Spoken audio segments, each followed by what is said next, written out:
Mummy શું થયું? કઈ થયું નથી બેટા. તબિયત તો સારી છે ને? હા. તો વાંધો નહીં. આ હું રસોડામાં કઈ થયું તું? અવાજ સાંભળ્યો તો મેં. અરે એ તો દરરોજનું છે બેટા. થોડું થોડું હાયલા જ રાખતું હોય, ઘર હોય ને. હા, સિયાનો જ વાંક છે બધો. સમજતી જ નથી કોઈ વાતે. જ્યારે જુઓ ત્યારે તમારી સાથે આ ઘરની બાબતમાં માથાકૂટ જ કર્યા કરે છે. ધીમે બોલ ને બેટા. ખોટું એ સાંભળશે તો એને એમ થશે કે મેં તને ચડાવ્યો છે. મારે છે ને માથાકૂટ નથી કરવી. મારામાં હવે ઝઘડવાની કોઈ તાકાત નથી. માનું છું કે તમે આ તમારો શ્વાન સ્વભાવ છે ને એના કારણે જે આટલું બોલે છે. અને ધીમે શું કામ બોલવાનું? હા, હું તમારો પક્ષ લઈ રહ્યો છું અને સાંભળતી હોય તો ભલે ને સાંભળે. આ બે શબ્દો એને પણ કહી દઈશ. હા, હું તો ફોનમાં હતો, બાકી ત્યાં જ મારે આવવું હતું. ત્યાં બધું આ રામાયણ પતી ગઈ. હા બેટા, જેટલી વાર ઝઘડો થયો એટલી વખત તું તરત જ મારો પક્ષ લઈને આવ્યો જ છે ને. હા, એટલે સારું કર્યું આ વખતે તું ન આવ્યો. અને વાત રહી ઘરના ઝઘડાની, તો ઘર હોય ત્યાં વાસણ ખખડે. અને કદાચ આ ઉંમરે મારે આ ઘરમાં કામ કરવાનું લખ્યું હશે તો હું કરી લઈશ, મને કોઈ વાંધો નથી. હા, તમે સારું વિચારો છો ઘર માટે અને કરવું જ જોઈએ. હા, ઘરના કામ તમે થોડા કરો ને તો શું થાય કે એને બોલવાનો મોકો ન મળે અને ઉલટાનું તમારું શરીર પણ સારું રહે. આ બે ફાયદા. સાચી વાત છે બેટા. મમ્મી, હું શું કહેતો હતો કે હું છે ને એક વિચાર કર્યો હતો. મેં એક ફેક્ટરી નાખવી છે, કેમિકલ ફેક્ટરી. એટલે હા, તો એના માટે મારે છે ને થોડી પૈસાની હેલ્પ જોઈતી હતી અને તમે મને મદદ કરી શકો એમ છો ને? કારણ કે આ બધી મિલકત તમારા નામ પર છે, તો મારે કાં તો તમારી નામ પરથી લોન લેવી પડશે અને કાં પછી તમે મારા નામ પર કરી દો ને તો મારે ઇઝીલી મારું કામ ચાલુ થઈ જાય. અને મારું પણ સપનું છે પપ્પાની જેમ કે પપ્પાએ જેવી રીતે એમનું નામ બનાવ્યું હતું ને એમ મારે પણ નામ બનાવવું છે. ખાલી નામ બનાવવાથી કંઈ જ નહીં થાય બેટા. તારા પપ્પાનું સમાજમાં નામ હતું ને, સાથે સાથે એની આબરૂ પણ હતી. અને હા, તારા પપ્પા જે નિર્ણય લેતા હતા ને એમાં મારાથી 19-20 બોલાતું પણ નહીં. અને હા, તારા પપ્પા જેવું જ જો તારે બનવું હોય ને તો પહેલાં શરૂઆત તો તારી બાયડીથી જ કર કે એ પહેલાં તારું માને, એ તારું કંઈક સાંભળે. અને તો જ લોકો સાંભળશે ને તારા પપ્પા જેવું નામ અને આબરૂ તું બનાવી શકીશ. સાચી વાત તમારી, માનવા જેવી. આજે મને નવું શીખવા મળ્યું તમારી પાસેથી. હું અત્યાર સુધી વિચાર કરતો હતો કે મારી ચૂક ક્યાં થાય છે, પણ આજે ખબર પડી કે પહેલી શરૂઆત ઘરમાંથી કરવાની હોય. ઘરે આપણું ચાલે ને તો બહાર તો ચાલવાનું જ છે. એટલે સિયા હાજ પછી હવે અવાજ કરતી બંધ કરી દો, જીબડી કાપી નાખો એની. જુઓ, સાચું બોલું છું હું, તમે હસો નહીં. એનું કારણ છે બેટા, એનું કારણ છે કે મેં જોયો છે તારા લગ્નને આ 3 વર્ષ જેવું થયું, પણ 3 વર્ષમાં સિયા સામે ઊંચા અવાજે વાત કરતા મેં તને જોયો છે. અરે મને ખબર છે કે સિયા પાસે સિયાનું તારી પાસે કંઈ જ નથી આવતું. ક્યારેક ક્યારેક અવાજ આવતો હોય મને પણ, હું એ સાંભળું છું. અને તમને તો ખબર જ છે ને મમ્મી કે હું આ ઝઘડામાં જો પડું ને તો પછી આ ડિવોર્સ સિવાય બીજો કોઈ મતલબમાં રસ્તો જ ન રહે. ના ના ના એટલા માટે હું જરા જતું કરું છું. ના ના, મને ગમે છે કે જરા નહીં, તું બધું જતું જ કરે છે. પણ મમ્મી, આ તમે જે ડિસિઝન લીધું એ બરાબર છે કે ઘરના કામ હવે તમે સંભાળશો ને તમને ખબર છે મને પહેલેથી તમારા હાથની રસોઈ પહેલેથી ભાવે. હા, કારણ કે તમારો સ્વાદ જ એવો છે. અને આ જ્યારથી આવી છે ને ત્યારથી જમવામાં તો કઈ ટેસ્ટ જ નથી આવતો. હા, શાક બનાવે ને સિયા સાંભળે છે તો ભલે ને સાંભળતી, પણ જો હું શું કહું છું, આ શાક બનાવે ને તો આ શાકમાં રસો આમ ઉપર તરતો હોય અને શાક તો નીચે પડ્યું હોય, ગોતવું પડે. પાવડો મારીને આપણે બહાર કાઢીએ ત્યારે ખબર પડે કે આનું શાક છે. હા, ત્યાં સુધી આપણને કઈ ખબર ન પડે કે શાક શેનું બનાવ્યું હતું. મજાક કરતી હતી બેટા, ડોકા નોકટ નથી જોતી. તું બોલી લે, એમાંય તું એની સામે નથી બોલી શકતો, મને ખબર છે. એવું નથી મમ્મી. હા હા, તો શું કે હજી તમારા બંનેનો ઝઘડો થયો છે અને જો વચમાં અત્યારે આપણી વાત થશે તો અમારા બંનેનો ઝઘડો થશે ને તો તમે ગમે એમ સમાધાન કરાવો કરશો તો એ સમાધાન નહીં થાય. અને આપણે અત્યારે ઝઘડાના મૂડમાં નથી. તમે એ સમય આવવા દો, એ સમય આવે ને ત્યારે એનો બધો જવાબ આપીશ. એક સવાલનો તમારા જેટલા તમારી ઉપર આ સવાલો કરે છે, તમને જે કહે છે ને એ બધા જવાબ એને માથે મારીશ. ઓફિસે જવાનું મોડું થાય છે. હા જવું તો છે પણ ચાલો તમે તે કે ક્યાં ઓફિસે? ના ના ના ના, મારે ક્યાંય આવવું નથી. મારા પગ દુખે જ ને, મને શાંતિથી બેસવા દે. શાંતિથી તો બેઠા જ છો મને ખ્યાલ છે, પણ કામ કરીને બેઠી જ ને. હા હા કામ કરીને માનું છું, પણ ચાલો આમ મંદિરે મૂકી જાઓ થોડી વાર, તમને ત્યાં આરામ મળશે, રિલેક્સ થશો. આ ઘરમાં ને ઘરમાં શું 100 વિચારો આવ્યા કરે ને, ખરાબ વિચાર કરતાં આપણે મંદિરે બેઠા હોય તો સારા વિચારો લઈએ ને તો વધારે સારું. તું કેટલી વખત મંદિરે જાય છે મહિનામાં? હા એકાદ વાર કદાચ. તારામાં વિચાર સારા આવે? વિચારો બદલાય છે મારા ક્યારેક ક્યારેક ક્યારેક મંદિરનું. ને, કારણ કે મહિનામાં એક જ વખત જાય છે. અને હા, હું અહીંયા બેઠા બેઠા એ ભગવાનના નામ જ લઉં છું, મારે ક્યાંય નથી જવું. માસી યાદ કરતા હતા.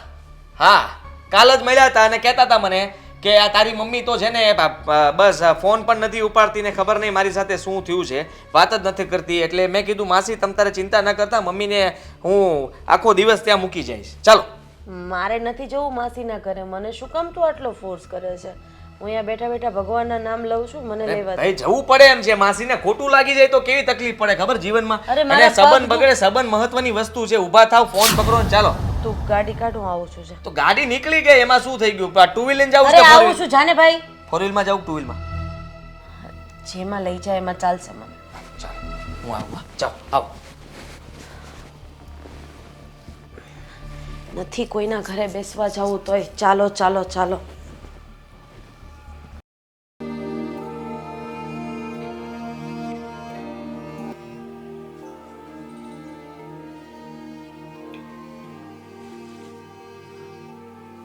રોનક, હા શું થયું છે?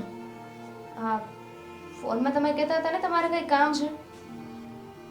આ મેલ આવ્યો છે.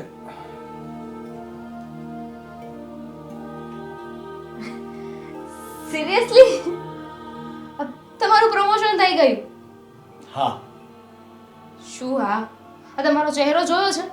જોઈને કોઈ કહે નહીં કે પ્રમોશન મળ્યું છે. એવું નથી દામિની. એકચ્યુઅલી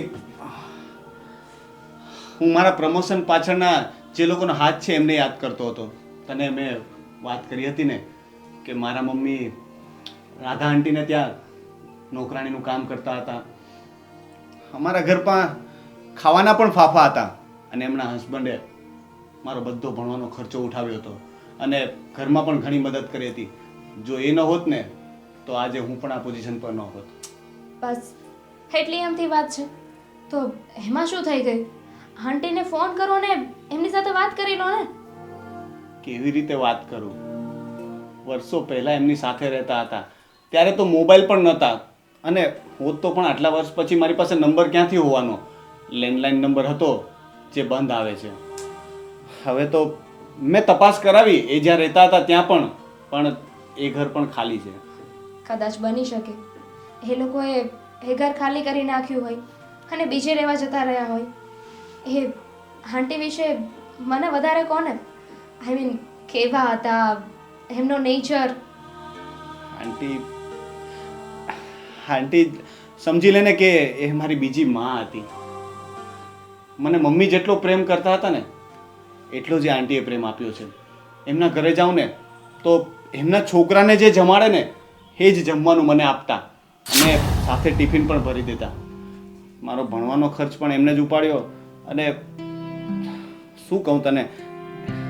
સોનક, દુનિયામાં છે ને એવા ઓછા લોકો હોય છે જેને બીજાના પ્રત્યે દયા ભાવના હોય, લાગણી હોય. તમે જ વિચાર કરો ને, આપણા મમ્મી તો એમને ત્યાં કામ કરતા હતા. હવે એમના દીકરાને એમની સાથે શું લેવા દેવા? છતાંય તમારી ભણવાની જે ધગસ જોઈ અને તમને આગળ ભણાવ્યા, બધો ખર્ચો ઉપાડ્યો. આવું તો કોઈક જ લોકો હોય ને જે કરતા હોય. અને આજકાલ તો એવો જમાનો આવી ગયો છે ને કે પોતાના લોકો માટે પણ કોઈ કાંઈ કરવા તૈયાર નથી. અને એમને તો પારકા થઈને આપણા માટે ઘણું કર્યું છે.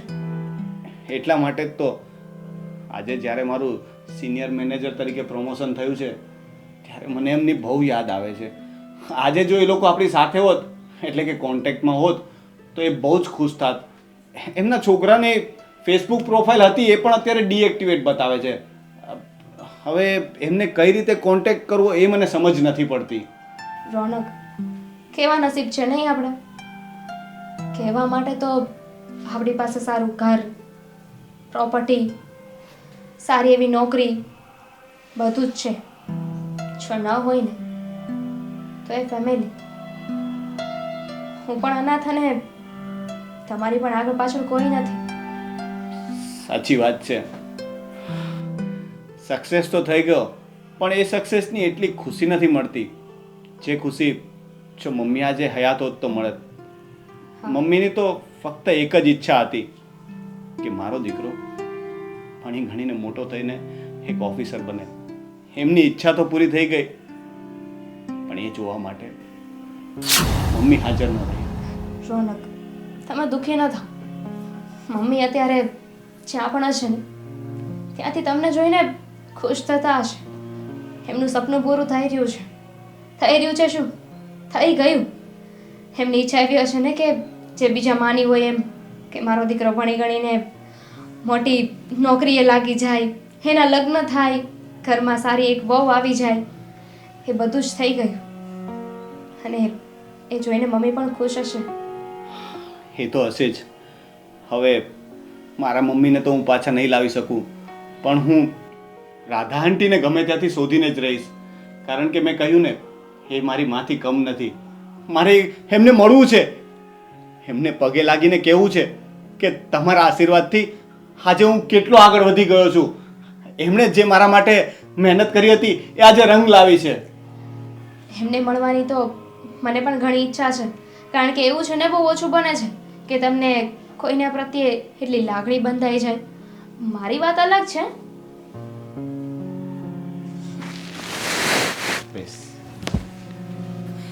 તું જ તો છો કે જેને જોઈને મને જીવવાની ઈચ્છા થાય છે.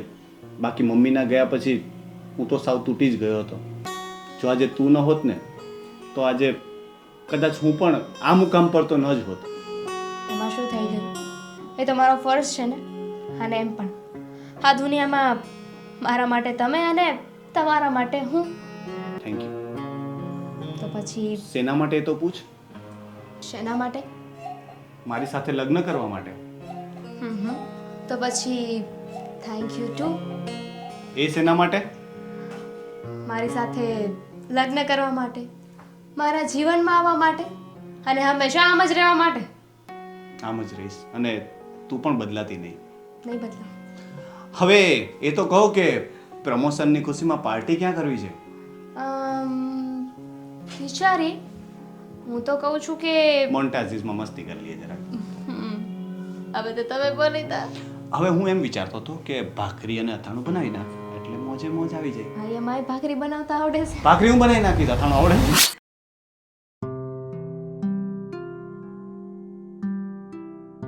હા હલો હલો સર. હા હા બંધ થઈ ગયો અવાજ. હા હા સર, હા મેલ મળી ગયો. જી જી sir, thank you very much. હા હા કેમ નહીં, હા હું જોઈનિંગ કર. એક મિનિટ આદિત્ય. હા સર હું કોલ કરું. તમે આદિત્ય છો ને? હા. મને ન ઓળખ્યો? હાય. કોણ? સ્કૂલમાં સાથે હતા? ના ના સ્કૂલમાં નહીં, રોનક. મારું નામ રોનક છે. યાદ આવે છે? આપણે નાનપણમાં સાથે રમતા પણ હતા. હજી નથી યાદ આવતું? તમારા ઘરે એક કામવાળા હતા, એમનો છોકરો. તને ગગલો કહેતો ઈ જ ને તું? હા હા હા તું મસ્તીમાં, તમે મસ્તીમાં મને ગગલો કહીને ચીડવતા હતા. કેમ છો? બસ મજા મજા. તું કેમ છે? હા, બદલાઈ ગયો બાકી. હા, જીન્સ ટી-શર્ટ, ગાડી બાડી. હા બસ બધી તમારા લોકોની જ કૃપા છે. તમારા મમ્મી પપ્પાએ જે અમારા માટે કર્યું એને લીધે જ આજે આ બધું છે. હા, ત્યારે તો બહુ કૃપા હતી, મને ખબર છે. મારા મમ્મી જેટલો મને વાલ નહોતા કરતા એટલો તો તને કરતા હતા. હા એ મને બહુ પ્રેમ તો કરતા હતા, પણ એ તમને વધારે પ્રેમ કરતા. તમે તો એમના દીકરા છો ને. હા, એટલે ક્યાં જાય, દીકરા રહ્યા એટલે પ્રેમ તો કરવો જ પડે. હે બાકી આ તમારી પ્રત્યે એમને દયા બહુ આવતી. તમારું કોઈ હતું નહીં, તમે એકદમ નિરાધાર વ્યક્તિ હતા. તમારા મમ્મીથી કામ સિવાય બીજું કઈ થઈ શકે એમ નહોતું. અને સાલું આગળ પાછળ ખબર નહીં કોઈ નહોતું એટલે અમારા ઘરમાં પડ્યા રહેતા હતા અને અમે લોકો તમને સાચવતા હતા, એવું જ ને? બોલ શું કરે હમણાં? હા હું એક પ્રાઇવેટ કંપનીમાં જોબ કરું છું ને આજે જ મારું પ્રમોશન થયું છે. હું સિનિયર મેનેજર બની ગયો છું. હા, આજે સવારથી હું તમારા મમ્મી પપ્પાને યાદ કરતો હતો. અંકલ આંટી મજામાં તો છે ને? આંટી તો મજામાં છે, પપ્પા નથી. હા, પપ્પા નથી રહ્યા, ક્યારે? અવસાન થઈ ગયું 2 વર્ષ પહેલા. મેં તમને કોન્ટેક્ટ કરવાનો પહેલા પણ કોશિશ કરી હતી. ઘરે તમે એ ઘર પણ ખાલી કરી નાખ્યું? હા, એ મકાન તો અમે ઘણા સમય પહેલા જ વેચી નાખ્યું અને નવો બંગલો લીધો ને. આપણે ફેસબુકમાં પણ ફ્રેન્ડ્સ હતા પણ હવે તમારું ત્યાં પણ એકાઉન્ટ નથી એટલે હું કોન્ટેક્ટ નતો કરી શકતો. હા, સમજી શકું છું. આ, મને એ બધી વસ્તુથી થોડીક ચીડ છે એટલે નથી યુઝ કરતો હવે. હા, તમે બિઝી હશો પણ સાંભળો ને, મારા આંટીને મળવું છે. તમે મને પ્લીઝ તમારો નંબર. રહેવા દો હા. આ મુલાકાત થઈ ગઈ ને. આંટી કેમ છે? આંટી મજામાં છે, તબિયત એકદમ સારી છે, ટકાટક છે. તમારા સમાચાર ત્યાં પહોંચાડી દઈશ કે તમારો નાનપણનો ગગલો મળ્યો હતો અને બહુ ખુશ હતો, નોકરી મળી ગઈ છે, સારું કમાય છે. તારા મમ્મી કેમ છે કે ગયા? એ પણ ગુજરી ગયા. જો બસ ને, આવું જ ચાલતું હોય. હા, બસ ઉંમર થાય એટલે બધાને જવાનું જ છે. હવે મળવા બળવાનું છોડ, ચાલ મારે બહુ બધું કામ છે. ભાઈ આદિત્યભાઈ પ્લીઝ મારે એકવાર આંટીને મળવું છે. એ મને જોશે ને તો બહુ ખુશ થશે. એ મને દીકરાની જેમ માનતા હતા. એમને ખબર પડશે કે આજે હું ભણી ગણીને આટલો મોટો માણસ બની ગયો છું તો એ બહુ ખુશ થશે. ભાઈ, કોઈ ખુશ નહીં થાય. તું જે આંટીને મળવાની વાત કરે છે ને, એ આંટી હવે પહેલા હતા એવા નથી રહ્યા. સમયની સાથે બદલાઈ ગયા છે. માણસનો સ્વભાવ બદલે, પૈસા બદલે અને હવે તો તને ઓળખશે પણ નહીં. તું રહેવા દે ને ખોટું મળવાનું, અને અમે બહુ દૂર રહીએ છીએ ત્યાં સુધી તું આવી પણ નહીં શકે. છોડ. હું આવીશ. અને સમય બદલાઈ ગયો હશે પણ મારા આંટી બદલાયા નથી અને એમના કરેલા ઉપકાર તો ક્યારેય નહીં બદલાઈ શકે. પ્લીઝ હું તમને રિક્વેસ્ટ કરું છું, પ્લીઝ એડ્રેસ આપો ને તમારું. અરે હું તમને રિક્વેસ્ટ કરું છું, તમે જાઓ ને અહીંયાથી. અને એડ્રેસ શું કરવું તમારે? જીવ લેશો મારો? હે? નાના આ આદિત્યભાઈ, પહેલા જેવી આદત ના ગયા તમારી ચોંટવાની. આ ગરીબ લોકોની આદત જ આવી હોય છે. કઈ ભાળ્યા નથી અને બસ કેમ છો થઈ ગયું કેમ છો કહી દીધું કે મજામાં છે, મારી મમ્મી મજામાં છે, બધા મજામાં છે. અને એમને છે ને હુમલો આવેલો છે એટલે હવે એમની તબિયત પણ સારી નથી રહેતી, એની યાદશક્તિ પણ વહી ગઈ છે અને તમને યાદ પણ નથી કરતા. હવે છોડો, વાત કરો છો. જાઓ હવે.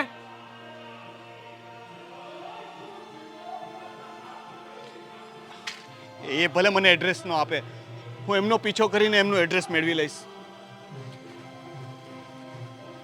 હેલો મિત્રો, જો તમને અમારો વિડીયો પસંદ આવ્યો હોય તો અમારી ચેનલને લાઈક કરો, શેર કરો અને સબસ્ક્રાઇબ કરો.